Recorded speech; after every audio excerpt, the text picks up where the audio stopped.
My name is Marsha Diamond, and you are now participating in the Alluserv webinar. We're going to give a few more minutes, about 2 more minutes, and then we will get started with the webinar for today. Some housekeeping tips that I will repeat again, but you'll be able to get a copy of the webinar, which will be located on the Alluserv website early next week, with also the certificate of participation, as well as visit our website to check out our equipment, some of the latest equipment that we have, and that we've come up innovative equipment and types of components of our equipment. In addition, take some of the polls that are listed to win the Amazon gift certificate, and follow us on Twitter to offer yourself some opportunities. So again, we'll give about another minute or so. It's 3 o'clock, but we'll give another minute or so to allow everyone to get on. Again, I'm Marsha Diamond, and welcome to the Alluserv webinar. And we will, if you're just coming on, we'll get started in a few moments. We're going to start at 3:01, 3:01, 3:02, just to give some more people time to get on. Again, some housekeeping tips. If you'd like the PowerPoint slideshow, it'll be available on the Alluserv website early next week with the recording, as well as the certificate of continuing education credit participation. In addition to that, please follow us on Twitter for the latest information on healthcare and connection to different hospitals, as well as our meal delivery solutions.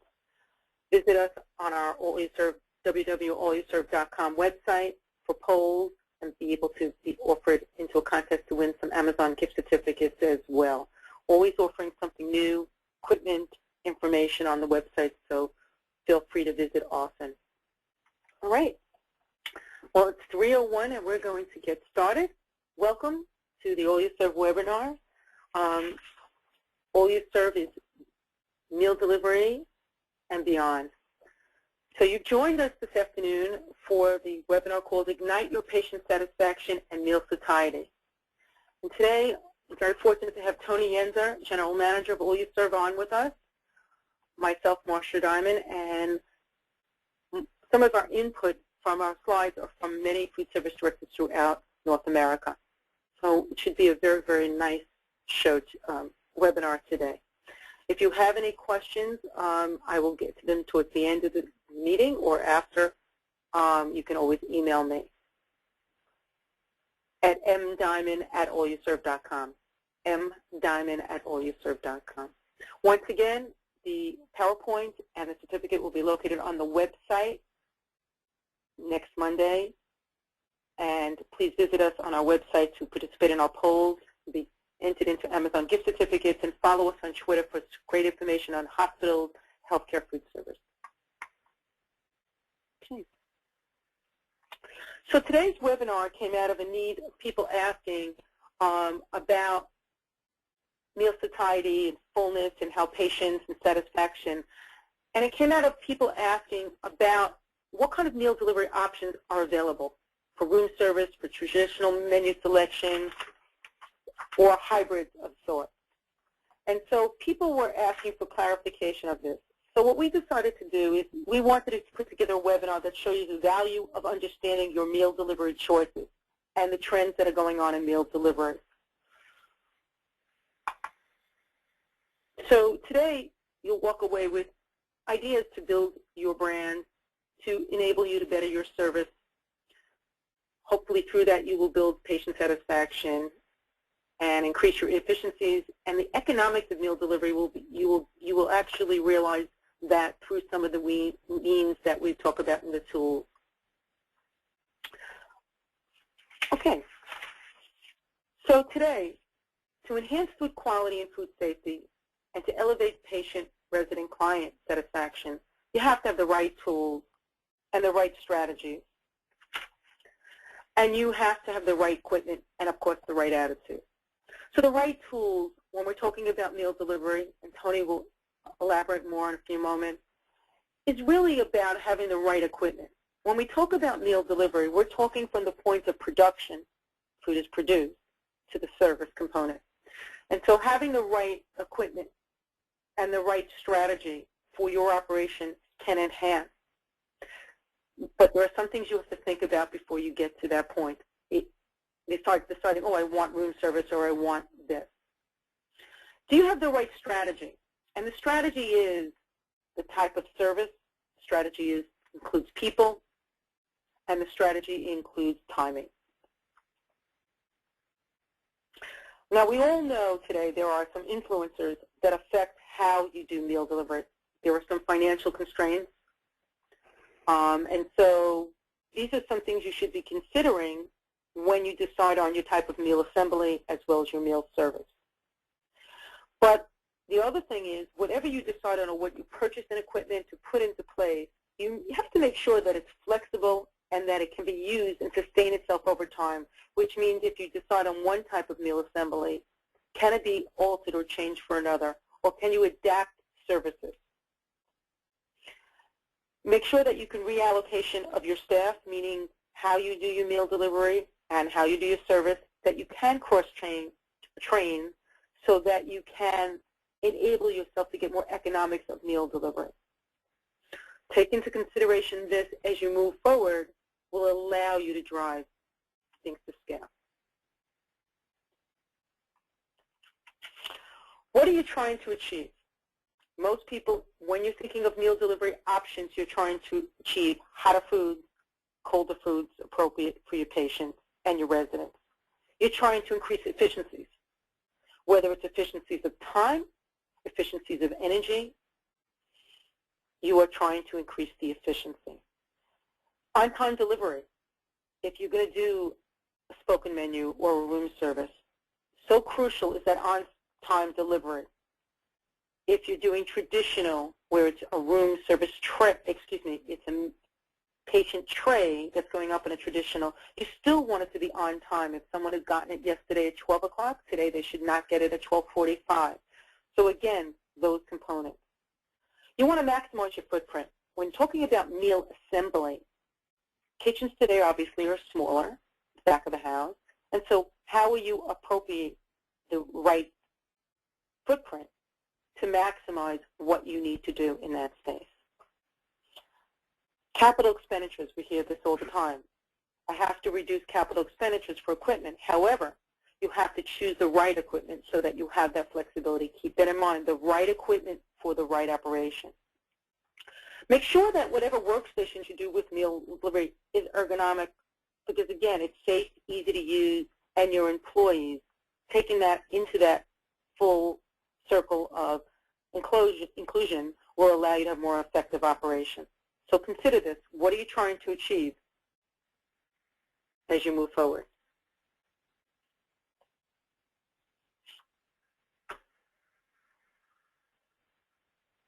Marcia, you want me to take this one? Sure, Tony. Okay. Of all the things Marcia just said, here's one of the key things that you really must do to get started with, and even if you're bringing someone in, this is great for you to know on your own as to what you're actually doing at your facility and which then is the right source or which is the right layout or which is the right process for you guys to look at. So sit back and observe the tray line in action. Watch how it actually moves down, either a conveyor or whether it's the pod system, what have you. But watch how the operation is actually being done and time it a little bit. And time how many trays are assembled per minute. With most of the products that are out there, whether you have the induction or the wax base or anything like that, kind of limits you to what you can do per minute on there. But you can kind of allocate then how much time it's taking the hot food person to put the hot food on, how long it takes the cold food person to get the product out of the air curtain and assemble the trays. So these are all really good things to learn and to have in mind to make your decision as to what kind of layout or system you're willing to go with. And then evaluate, like she said, the layout and the space restrictions and constraints you have. There's certain products that are better fitted for laying out for a long, narrow layout, or if you have a large room that you can fill. So that is always a key thing to see what you're going to do and what kind of stuff you can put into the space you have there. A huge one, measure the temperatures of the plated food. So regardless of what system you have, whether it's wax-based, induction, plated, any of them, it's not going to increase the product temperature. So we've got to make sure that the temperatures that are being plated are correct to begin with, coming out of your hot food tables or into your hot food tables, so that you can assure that the temperatures going to the customer, the end user, is accurate. And then with that, you can determine the equipment that is being used correctly. So in other words, for example, air curtain refrigerators. If you use an air curtain refrigerator, you can pre-plate a lot of stuff, and you can have everything portioned out. So when it comes time to actually making the trays up, everything is done at the best and opportune time that you can get it out. Next slide, please, Marcia. And here's some of the things we're talking about, the meal assemblies, whether it's the pod system, and we'll go further into that, the traditional trade line, bulk delivery, or even the spoken menu, which is another form of room service, or meal tickets. And that breaks down into the bed-size tray, the room service with trays, family dining and restaurant-style services as to how the food is actually being delivered. And each one of these systems we talk about can be applied to each one of these particular types of services. It depends on which one fits your needs the best. Next slide.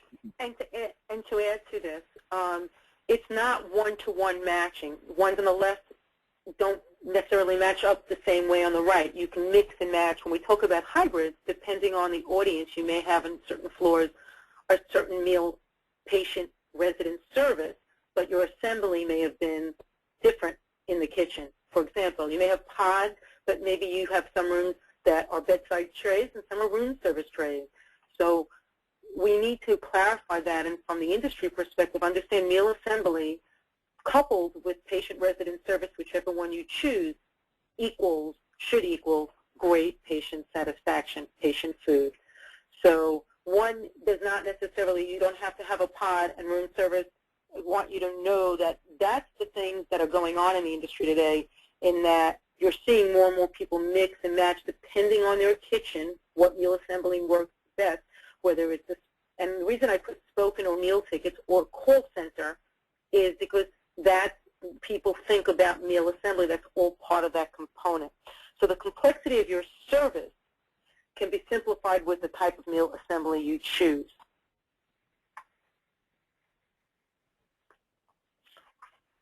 Here we can just talk about the pod system here a little bit. Pod is like, it's a condensed form of the old tray line assembly system. In other words, you're doing away with the conveyor.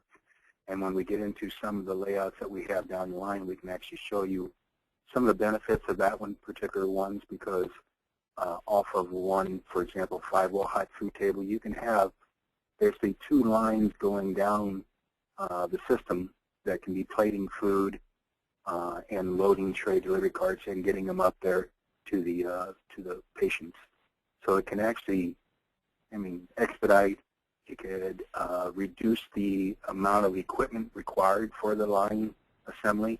And like Marcia just said too, it can actually go into not only just room service, but just to the standard tray delivery services that's been out there for years.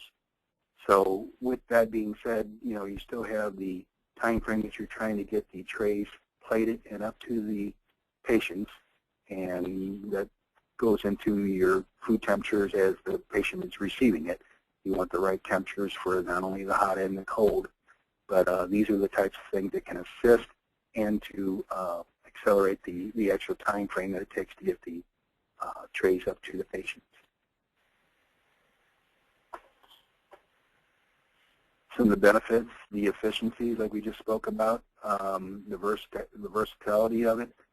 When Marcia was saying before, you want to try to pick a system that can be not only for today's things, but for future if it changes. Most of the things we're showing you here today are adaptable to either or room service, and there's many ways of room service that are out there, or patient tray delivery. You do increase the patient satisfaction because they're receiving their meals quicker, and the right temperatures. That's the huge thing right there. So your Prescanning scores and stuff like that will be improved. The presentation of it, that's one thing that comes down to when you receive a tray and it looks appealing, the food's going to taste better as well. When you get something that looks not as rushed, or that is rushed and stuff like that, and not assembled well, it doesn't. It starts off right off the bat not being as appealing. The flexibility, once again, the better use of the equipment with less equipment, so the less expenditure for the equipment is a big benefit of a pod. I think Marcia can go into this one a little bit further too about the pod allows you to move from a traditional restaurant menu versus the typical 7-day cycles of stuff on that one. Marcia, if you want to add some to that. I know you brought up the point about having a separate pod for different menu. I think what it is with menu, what I'm hearing is from a patient satiety point of view is that you're able to change your menu diversity. And a pod will allow you, one of the benefits of a pod, what I've gotten from end users, is that it allows you to be more, you can move it towards more of a restaurant style versus a traditional. But you can do a traditional in it. But the menu versatility, again, pods, again, we're looking at the ergonomics of it and the efficiencies and the maximizing the footprint. So when we were considering those components and how pods came out was how do you do more with less? And so as we move forward, we're finding people are using pods very differently. And pods means point of delivery, in case you wanted to know with the acronym. So menu, again, these are some benefits you will find, and we will show you in a moment some footprints of those pods. But again, smaller batches of cooked food because you're not having a long tray line. Accountability, pride and ownership. People that are, that in this pod, Mary Jo and Ann are doing this group of trays. Again, you're going to be more accountable. You're going to have more pride in it versus someone just going down the road of doing it. So think about yourselves on those tray lines. Think about yourselves on those pods. How would you feel? And that's how some people are deciding on which way they should go. Again, it's the meal assembly component that we're talking about. The pod is the meal assembly. The delivery can be room service. It can be traditional trays in a room. It can be congregate seating. There are other components, but the meal assembly point of it. I thought you also were talking, Marcia, too, about different specialty menus where different patients are required to have different products. So that would allow them to have one pod that could just service that particular one as opposed to like a conveyor line that you wouldn't be able to do that kind of stuff. Definitely, definitely. Also, less parts, better sanitation. Because you have less moving parts or less parts, you have the ability to have, again, decrease your workforce, decrease sanitation, have more control. These are some more advantages of a pod. This is just reiterating what we just said. In the next couple slides, we'll go through these rather quickly because they're just samples of what a pod is. Before I mentioned that you would eliminate the conveyor, and most time, for example, a typical 50 to 100 bed, you're going to have potentially 10 hot food wells total. What you do have here is like basically a hot food well, one person working it with the plate dispensers, and whether it be the induction or a wax-based system, and then tray dispensers, which are 4 and 5 off to the side there. And then the assembly, where you got 2 people now assembling these as they come, the plates of food come over, they grab the food, they use the induction charger, they put the domes on top of it, and that's another thing we talked about earlier, is getting on the dome on there as quickly as possible to maintain your heat. And then off to the tray carts they go and up to the floors. And when we said before about the different layouts, this is some of the things we're talking about. Depends on how your overall space requirements allow you, but this will allow many different operations. There's no set one. This is something that once, if you are wanting to get into something like this, we definitely would send out somebody to be able to show the actual layout that's possible for your facility. We've got a couple of them that we've done here that there's actually 4 or 5 times this for 600-bed facilities and stuff like that. So if you could, Marcia, let's go through these pretty quickly here, and we'll just run through some of the... If I can make a point here, on the smaller pods, which you'll see, you can use them even for an allergen pod, which Tony had mentioned. If you had peanuts or gluten-free, those pods can be separate even from a traditional tray line, or you can have a pod that's just isolated, so you can keep all your food contained there, any of the processing done, your carts, so that there's not cross-contamination. Again, food safety, quality control. The other thing is, Tony mentioned, is that you can have a pod that's C in a shape of a C, T, or L formation, and you can build pods so that there is a place for everything, utensils, cups, rather than jury-rig equipment. Pods should be streamlined to fit together so you have a work or lean, easy-to-clean kind of system. Well, just the difference between the two pods that are showing there. One is you have one guy working the hot food tables. The one off to the bottom right there, you have two people working the hot food stations with the induction chargers on top of an overhead shelf and a pass-through between the wells that allows the workers to grab it, put it up on the induction charger, get a tray, get it all worked up on the tray dispenser itself, get the product out of the air curtains, put the dome on it, and out it goes. So there's many different applications. Whichever works best for your particular site is what we would go in and recommend. And we're going to go through these pretty quickly because these are just example layouts. This is almost the one that we showed you before. This one actually has the utensil bins up on the overhead shelves, so that you have your cutlery and your napkins and your diet kits and stuff like that on top of the overhead shelf for the assembly to use. Next one, Marcia. And the other thing is to remember, again, you have to do the observing, what Tony had mentioned about observing to decide which way you would want to go, to observe and look at what you're doing today.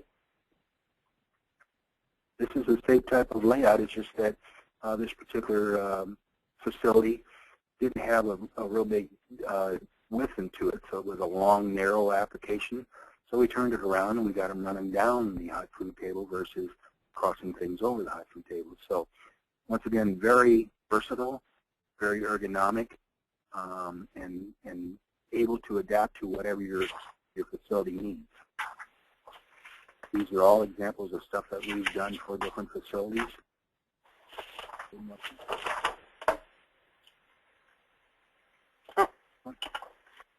Sorry.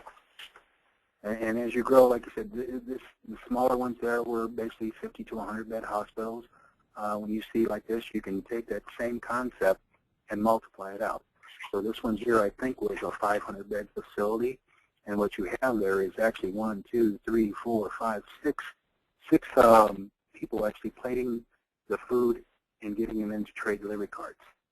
Compare that to a tray line that you would have out there, and you basically have the same, you got one tray line going down there, and you have the same number of people putting on the hot food, assembling the trays, and into the tray delivery cart. This could definitely expedite the number of trays that could go out per minute or per hour to your floors. So that's one of the big advantages. Not to mention you can see the ergonomics of how the people are positioned with the equipment to make it ergonomic for them as well. The other thing is, as Tony had just said, it's adaptable, it's flexible, and you can work within it. And if you didn't have enough manpower for a weekend or your census went down, you can always work within the 2 pods. So that, whereas in a traditional tray line, the meal assembly, you'd have to either cut part of it off if you didn't have the people or double up. So those are things to think about when you're thinking about, again, the economics of meal delivery, as well as now patient satisfaction and meal satiety. And we're going to talk about more about the food satiety as we move forward. Next one, Marcia. Next one, this is, okay. These are all just samples of, showing the versatility of basically the same thing we've said. It's just a different layout required by an end user that was just wanting something to match their facility and how they observe their operations going and what would fit them the best. This particular one has a wax base system as opposed to an induction, and they did that because they did have a longer travel time to the floors, and they had multiple floors and they had multiple buildings. So they wanted something that would actually hold that hour or longer. So once again, they went with a different heat source. And some of the food safety directors that I've spoken to these are some of their comments: shortening assembly time and improving accuracy, upgrading their kitchen without investing a lot of capital, They saw the number of trays assembled rise from 2.9 to 3.9 per minute to even between 4 and 5. Similar results, the belt line can only move as quickly as the slowest employee. So these were common input why people had switched to that. And like they said, there wasn't a trend, it was a need to do it. A lot of them, when I spoke to them about the allergens, and with all the allergens going on, they love the idea of having a pod just separate for that. So again, you can be more creative and innovating when you have smaller segments.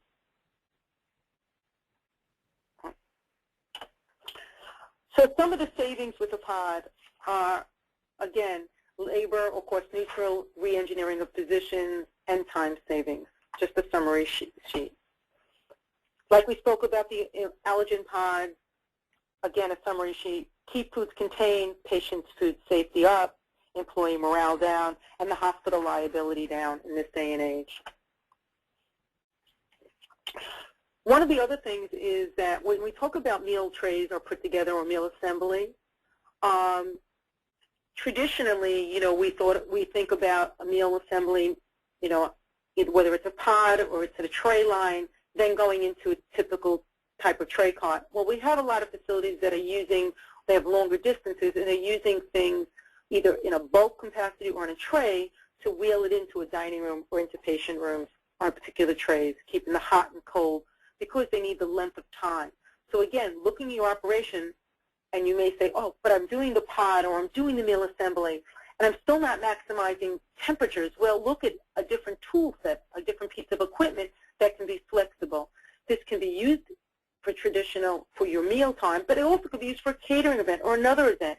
So you can use equipment differently, flexibility. 80%, when people have done this, it went up, their 80% score went up from 64% just by changing the cart that they used at the end. The other thing you have to remember is that we talk about meal line, and when we think of meals, a lot of us think of trays, whether it's room service or in trays or room trays, traditional trays that come out of a tray line. But to tray or not to tray line, you have a lot of facilities, especially smaller community hospitals and senior living, going into congregate dining. They're also doing satellite kitchens. So they have to consider the type of tools. Once they get the food cooked, how do they get the food assembled and shipped to the area, whether it's hotel-style kind of service or whether it's in a family dining and they're actually having a hot steam table there and they're dishing it out, or that they're taking trays to these areas. Those are all parts of the wheel, and you have to consider this.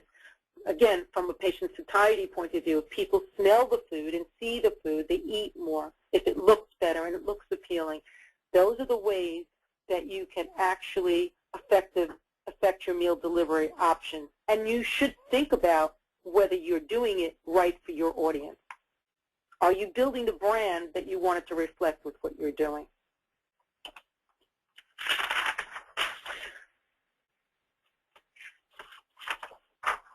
In what ways, I want you to think for a moment, in what ways does your equipment that you have today, your meal delivery equipment, everything from when your meal assembly to the service, including your trays and your carts, and your layout, save you any labor costs and create operational efficiencies? Think about it. That question's a good question to go back into your facilities this afternoon or tomorrow and say, does my equipment do what it's supposed to do? And is the layout optimizing what I need to do?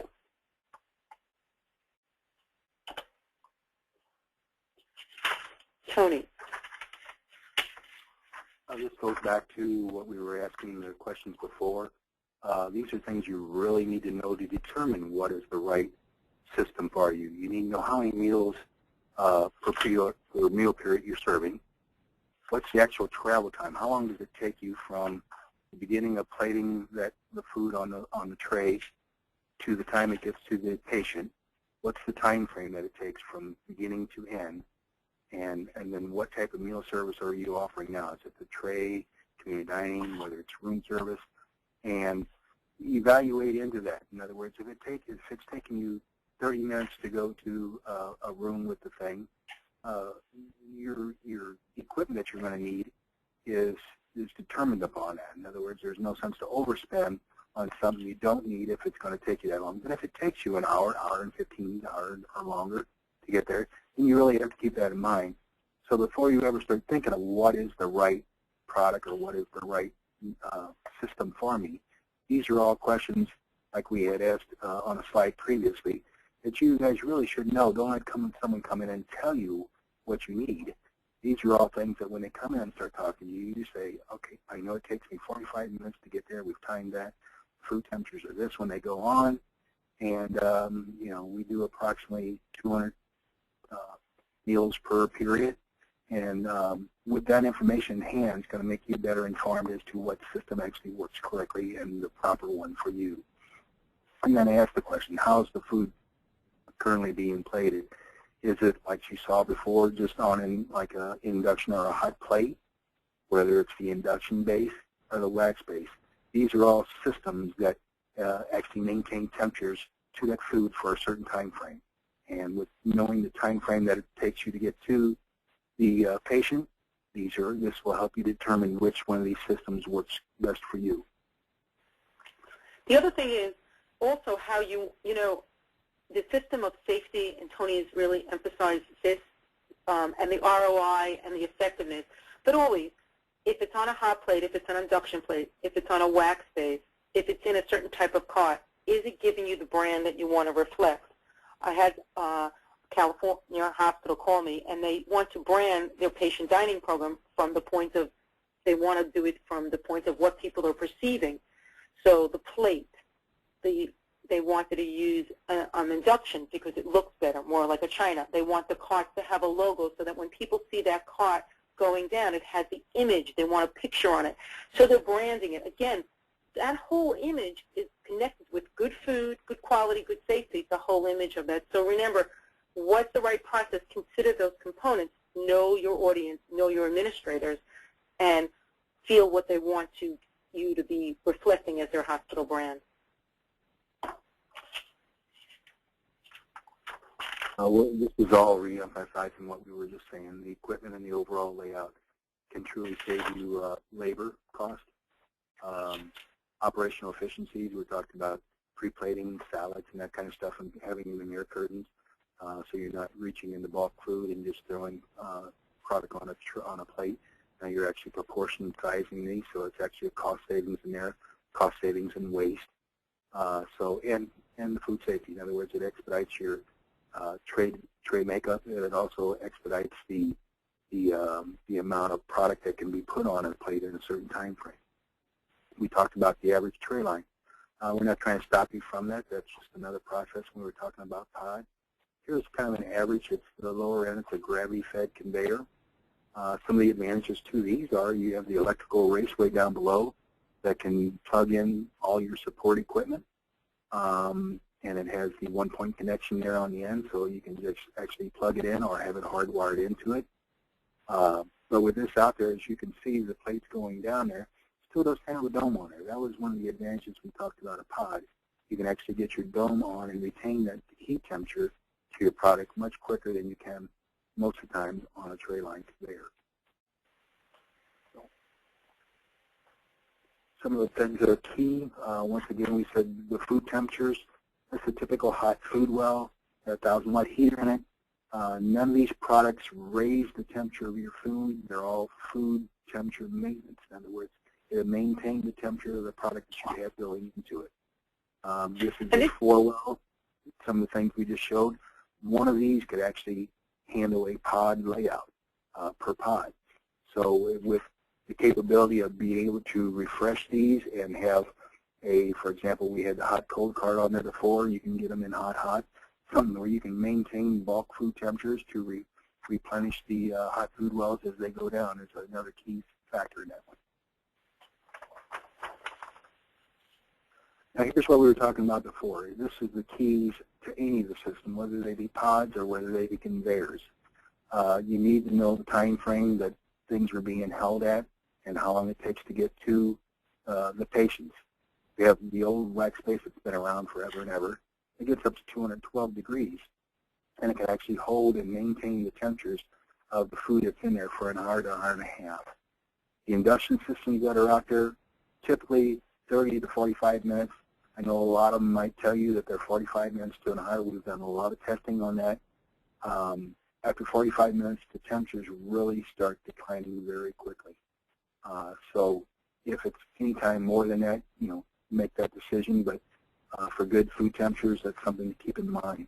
A convective plate heater versus a radiant-style plate heater, what that does is you have a fan system. In other words, you have fans blowing the hot air around, so it saturates the plates to a much evener temperature, so you get them up to 170 degrees, which is almost a critical component of a induction system. So if your plate's not hot, you're actually going to have to heat the plate up.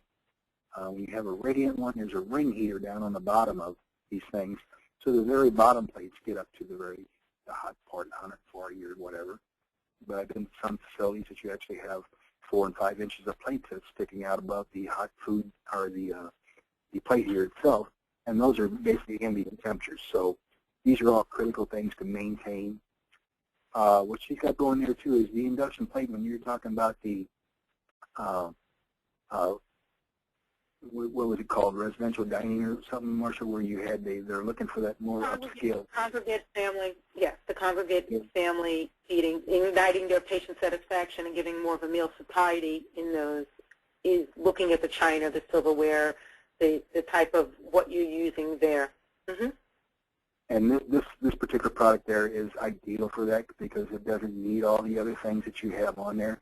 You can actually heat a plate up and put the food on it and serve it right off of that. We've got some test studies that show that you can basically pay for this particular unit within less than a year just by the electrical saving, because those induction or the plate heaters we showed you before basically have to get plugged in an hour or 2 hours beforehand to solely saturate the plates.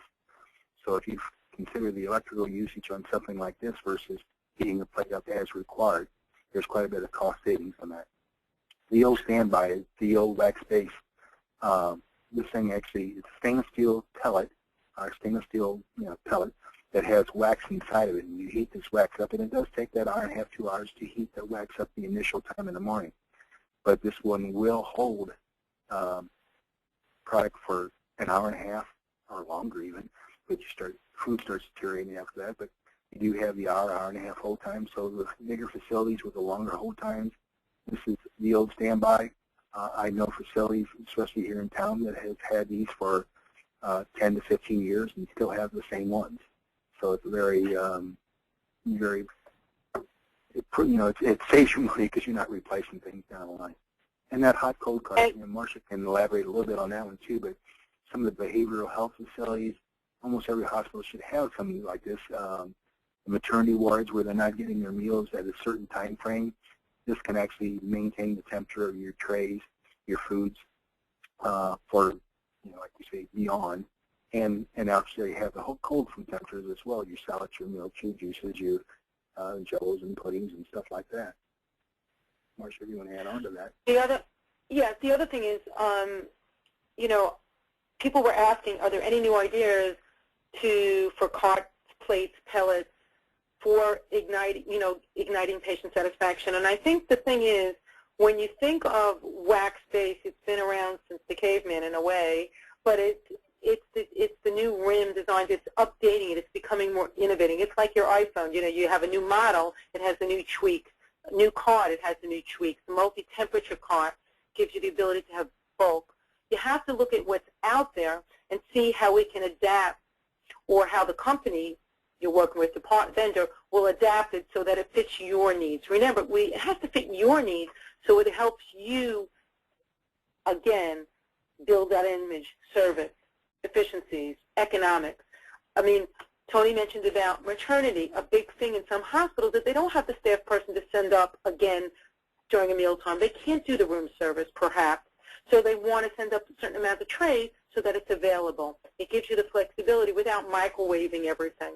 It gives you the ability to do it without microwaving. You're putting this in, and you don't have to have somebody do double handling of things. Again, the more handling, the more food safety problems. So what you need to look at is when you look at this, or when you decide on the tools that you need, does it fit in? You know, trial it. Make sure it fits into what you need. Again, does it fit the image? Do you want a wax base with a nice plate on it? Okay. Do you also want to have a dome and a cover? What kind of image do you want? Is it economically to have all those pieces? Is it giving you the food safety you want? Because we've done it in the past doesn't mean the future has to be that way. With accountable care organizations and you're getting money back and everyone's looking at things, look at things differently now. And anything you go to purchase, relate it back to that Accountable Care Act so that you can get revenue for this. Again, people are looking to gain more patient satisfaction, more patient branding. One of the other things, which Tony can elaborate on, another piece of equipment that has been around a long time, but not in efficiency or not tweaked like this. And Tony? So years back, everything was used, like we were talking before a little bit, about a bulk food. In other words, they had a cold pan, and they had their salads and stuff in there, and their milks and stuff like that in a drop front milk cooler. And it took up a lot of space. Now we've come up with this air curtain that actually not only has the air curtain flow going, airflow going left to right to this, it also has it going top to bottom, so that when you pull a tray out, you're not interrupting or impeding the airflow. You're actually creating that airflow that it goes down over the tray as it's being served. So when we're talking about better use of space, now you're going vertical, so you're not taking up the big floor space. And the cost savings on this itself with just having the pre-plated salads and stuff like that that need to maintain. So now you have proportion size correct. You have them all pre-plated so that there's no serving actually picking up and trying to put them on a plate. They're actually pre-plated and ready to go on a tray. So this has really come a long way, and this particular air curtain has quite a few things that a lot of them don't have. All the little warning sounds that tell you that it's time to clean the evaporator, it's time to close the door, it's been open for over 2 hours. So they've come a long way, and just to be able to use the space more efficiently, this is a key product to have to any, whether it be a tray line or a pod system. And the other thing is, the door can be open for 90 minutes. So how many of you can say that your air curtain today or your ice boxes can be open 90 minutes and sustain the temperature? So again, pieces of meal assembly are your equipment giving you what you need, because if it's all optimal and that 90 minutes is cold and you put it on that tray, you've already optimized the production end of it, now the temperature end of it, now it's going into a cart. Each piece of that puzzle is going to ultimately give you a patient satisfaction and satiety. Remember, there's nothing like warm milk or like warm ice cream or warm salad, and so therefore if you're putting it into ice boxes but it's really not sustaining the temperature, then you're not going to get that service component of it. Remember, that meal assembly plus that service component of it, so that 90-minute window. And also, okay, Tony, sorry. No, I was going to say, along with these, I mean, everybody has these. These are regular, typical tray delivery carts, whether they be 1 tray per slide or 2 tray per slide, whichever is the most efficient for your usage. The one there we have in the center is the newest one we came out with, because we've done quite a few surveys, and this is how we improve our products, is that we talk to end users. We actually get their input as to what they're looking for.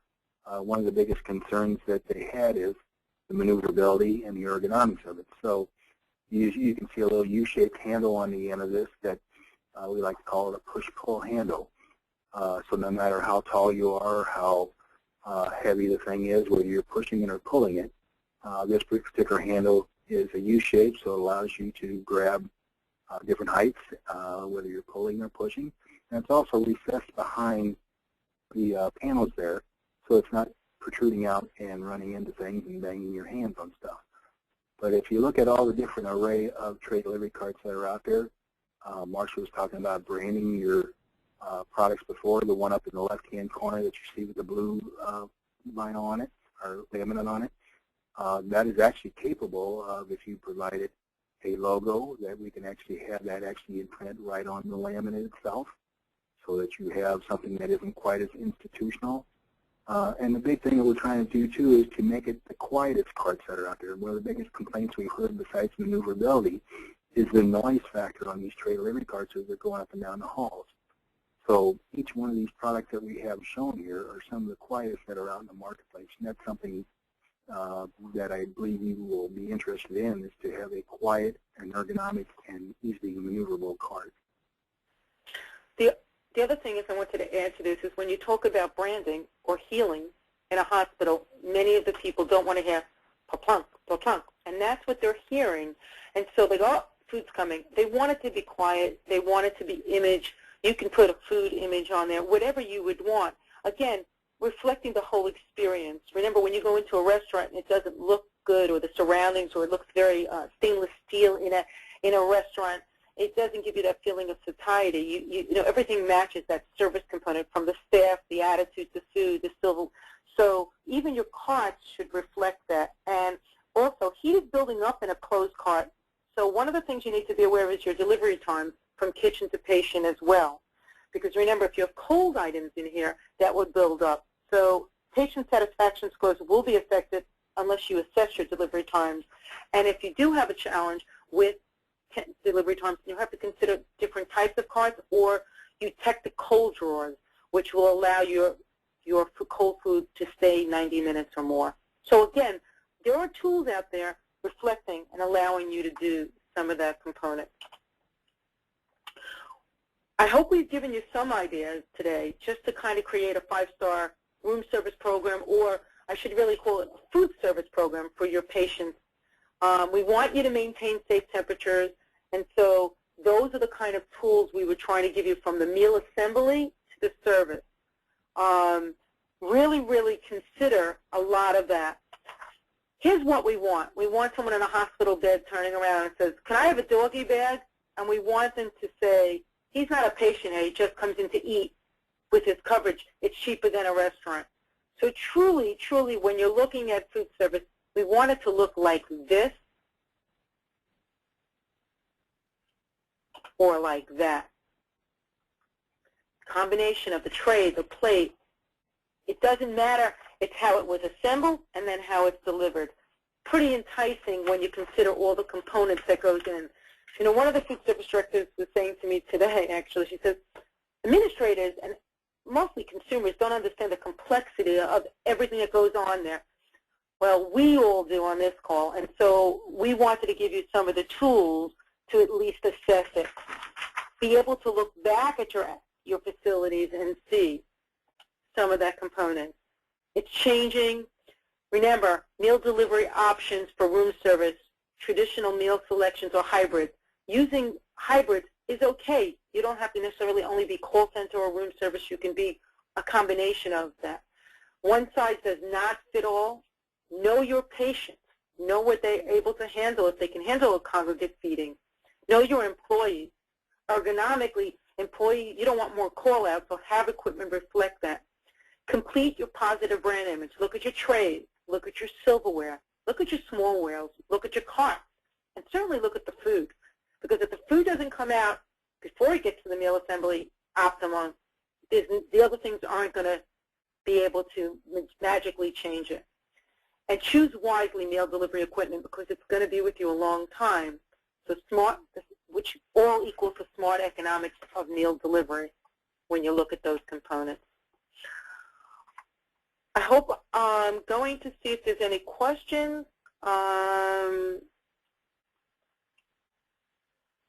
Oh, okay. You can get a copy of the presentation, which will outline everything and the pod advantages. Someone asked, can the door of the air screen stay open 6 hours and still keep 40 degrees Fahrenheit? Tony? Well, what was the question? Can the door of the screen stay open 6 hours and still keep 40 degrees Fahrenheit? No. How much can it stay open? Well, it's the 90-minute you're talking about there is the optimum, and it actually has an alarm on there that will notify you that the door's been, because it always has to go through the defrost cycle, and with the door open, you're actually bringing in humidity, so that actually starts building up on the condenser. So in actual time frame-wise, the inside of your cabinet or your air curtain may maintain the temperature, but it's not going to be maintaining the proper food temperatures. So 90 minutes is the time frame, and ours is set up with an alarm to alert you that the door has been opened to its maximum, best holding time. And also, generally, if you think about it, your traditional meal assembly shouldn't be more than a 90 minutes. If it's like a 2-hour window, then you may want to reconsider a pod or different setup. Again, the efficiencies, if you have an older meal assembly, tweaking your system, so maybe adding another air curtain may allow you to be able to use them alternate depending on how you place it. That's what I was going to say. Go ahead. That's what I was going to say, Marcia. With the capacity itself would not allow you to have it open that long, just because you're going to run out of product before that time frame. So having 2 air curtains would allow you to have the time frame you're talking about. Another question is, are all hot food wells electric, or are there ones that use steam? Steam is the electric. What it is, typically there's a cow rod heater down below the well. They can be used wet or dry, but steam is by far the best coverage on it because it encompasses the entire pan of food. So what it does is the cow rod heats up, it gets your water to the boiling point, and as it stays there right around the boiling, it's a rolling boil. So that's what they call them, steam tables. Okay, so, and they're very effective. Okay, that was the question. All right, so I think that's with questions. If you have any other questions, please send them to myself, mdiamond, D-I-A-M-O-N-D, at alluserv.com. And ultimately, please follow us on Twitter. Take our polls. You'll be entered into the Amazon gift certificate contest. And we hope you enjoyed our webinar today and educating you more. And if you want to know anything else about meal delivery, please give us a call. And if I can, okay, there. Thank you again for coming on today. Have a great afternoon and a great holiday weekend. Thank you.